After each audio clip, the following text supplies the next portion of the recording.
शीला अपने पिता जगन के साथ सागरपुर शहर में रहा करती थी और शीला के पिता एक बस ड्राइवर थे, इसलिए कभी कभी जगन शीला को भी अपने साथ बस में ले जाया करता था। एक दिन अचानक जगन की तबीयत खराब हो जाती है और डॉक्टर जगन को कुछ दिन घर में आराम करने के लिए बोलते हैं। अरे बिटिया, ऐसा कब तक मैं घर पर बैठे बैठे आराम करूँगा।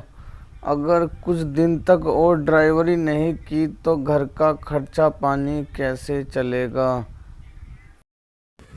अरे पिताजी, जब तक तुम ठीक नहीं हो जाते तब तक मैं बस चला लिया करूँगी।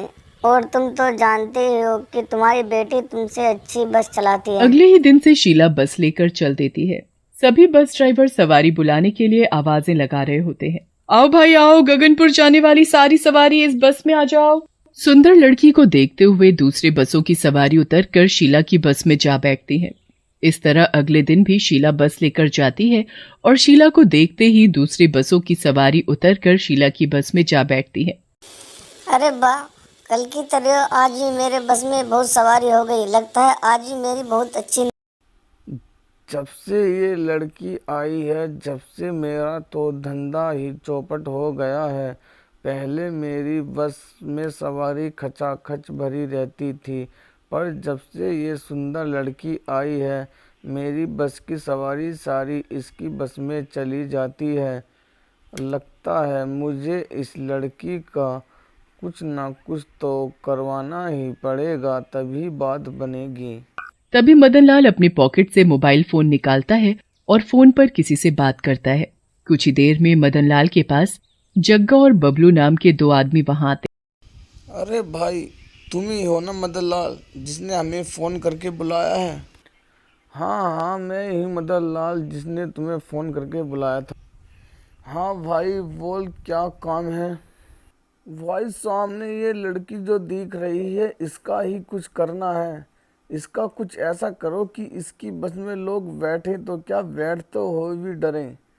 तुम कुछ ऐसा करो कि ये यहाँ से बस छोड़ के भाग जाए। भाई बस इतना सा काम? ये काम तो मेरे वाई हाथ का है, मगर भाई जगनलाल, हम इस काम के 20,000 रुपये लेंगे। 20,000 क्या, मैं तुम्हें इस काम के 25,000 रुपये दूंगा। हाँ। फिर जग्गा और बबलू वहां से चले जाते हैं और शीला की बस में जाकर बैठ जाते हैं। कुछ देर में बस सवारी से पूरी भर जाती है और शीला बस लेकर चल देती है। बस कुछ ही दूर पहुंचती है कि जग्गा शीला को देखकर गाना गाने लगता है। शीला शीला की जवानी। ओ, अरे भाई क्या बात है, इतने गाने कैसे गाए जा रहे हैं? सुंदर कंडक्टर को देख के तो गाने गा रहे हो आप। अरे भाई, जब कंडक्टर ही इतने सुंदर है तो गाने क्यों नहीं मुंह से निकलेंगे।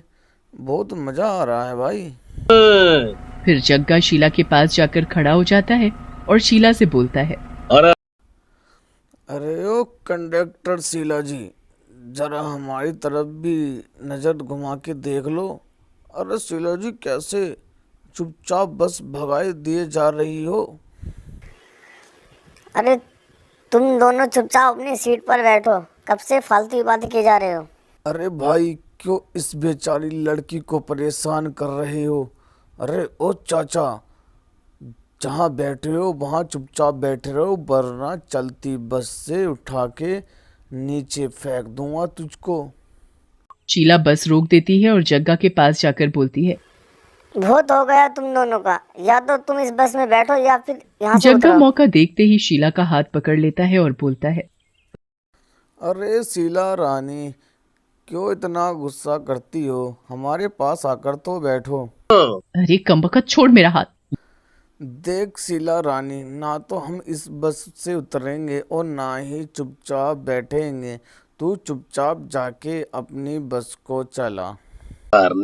शीला अपनी सीट पर चली जाती है और बस चलने लगती है कि तभी जग्गा और बबलू फिर से शीला को परेशान करने लगते हैं। शीला को बहुत गुस्सा आता है और वो जोर से बस को चलाने लगती है, जिसकी वजह से बस एक पेड़ से टकरा जाती है और शीला की उसी समय मौत हो जाती है। बस में बैठे और कई लोगों को भी कुछ चोटें आती हैं। शीला को मरा देख जग्गा और बबलू वहां से भाग निकलते हैं और शाम को मदन लाल के पास जाते हैं और उससे बोलते हैं। अरे मदन लाल भाई, एक गड़बड़ हो गई भाई। अरे क्या हुआ, मेरा काम हुआ कि नहीं हुआ? अरे भाई, वो जो शीला थी ना, वो मर गई। अरे कमबख्त, तो तुमने ये क्या कर दिया? चलो छोड़ो, जो मर गई तो मर गई, जो होना था वो तो हो गया। शीला ये बात सब सुन रही थी और सोचती है, अरे मैं इसको देख लूंगी मदन लाल को, ये इसका काम है।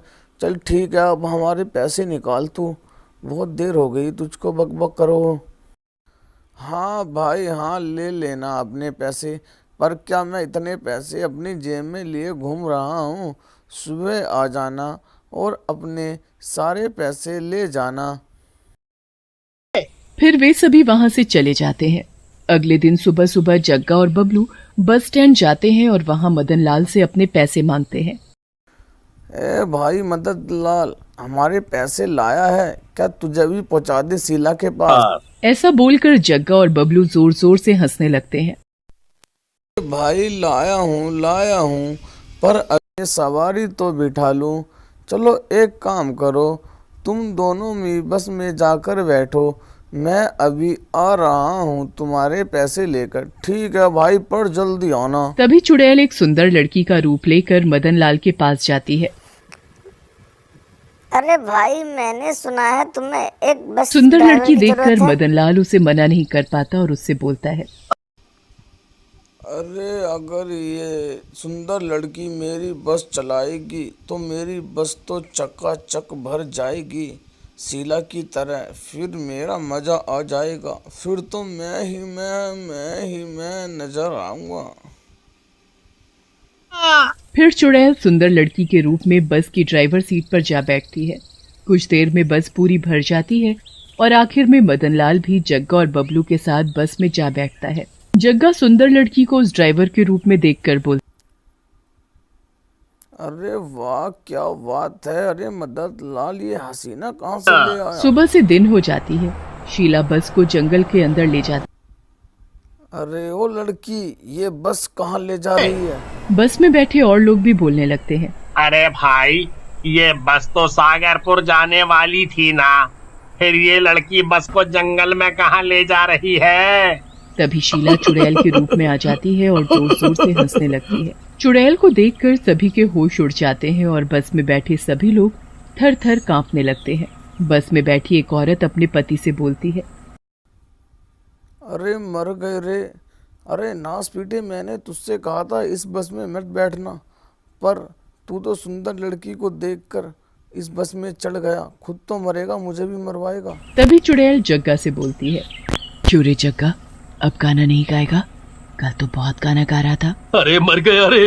अरे बबलुआ, ये तो शीला है जो चुड़ैल बन गई है। सही पहचाना, मैं वही शीला हूँ जिसकी तेरी वजह से आज ये हालत है। तुम दोनों को तो मैं छोड़ूंगी नहीं, और साथ में इस मदन लाल का भी वो बुरा हाल करूंगी। ये कभी किसी लड़की के बारे में बोलना तो क्या, बुरा सोचेगा भी नहीं। अरे कमबख्तों, तुम दोनों के साथ अब ये चुड़ैल मुझे भी नहीं छोड़ेगी। अरे अरे ओ प्यारी चुड़ैल जी, मुझसे गलती हो गई, मुझे माफ कर दो। अब कभी किसी के साथ ऐसा नहीं करूँगा। हाँ। तभी बस में बैठा आदमी बोलता है। अरे ये तो शीला है जिसकी कल इन दोनों बदमाशों की वजह से मौत हो गई थी। तभी चुड़ैल जोर जोर से हंसने लगती है और जग्गा का गला पकड़ लेती है। अरे बबलुआ, अरे बचा ले रहे हमका। अरे अरे चुड़ैल जी, माफी दे दो, कभी भी हम ऐसी गलती नहीं करेंगे चुड़ैल जी। फिर चुड़ैल जग्गा का गला दबाकर उसे मार डालती है और बबलू को बस से बाहर फेंक देती है। बबलू का सिर एक पेड़ से टकरा जाता है, जिसकी वजह से उसकी भी मौत हो जाती है। ये सब देखकर मदन लाल बस से भागने की कोशिश करता है, पर चुड़ैल उसे भी पकड़ लेती है। ये सब देखकर बस में बैठे सभी लोग बहुत डर जाते हैं। मैं तुम सब लोगों को कुछ नहीं करूंगी, मुझे तो बस इन तीनों से अपनी मौत का बदला लेना है। फिर शीला बस में बैठे सभी लोगों को बस से उतार देती है और चुड़ैल मदन लाल को पकड़कर बस में ड्राइवर की सीट पर बैठा देती है। फिर अपनी चुड़ैल की शक्ति से बस को इतनी तेज चलाती है कि बस एक पेड़ से टकरा जाती है और मदन लाल की उसी समय मौत हो जाती है। उन तीनों की मौत से शीला को मुक्ति मिल जाती है और वो वहां से गायब हो जाती है।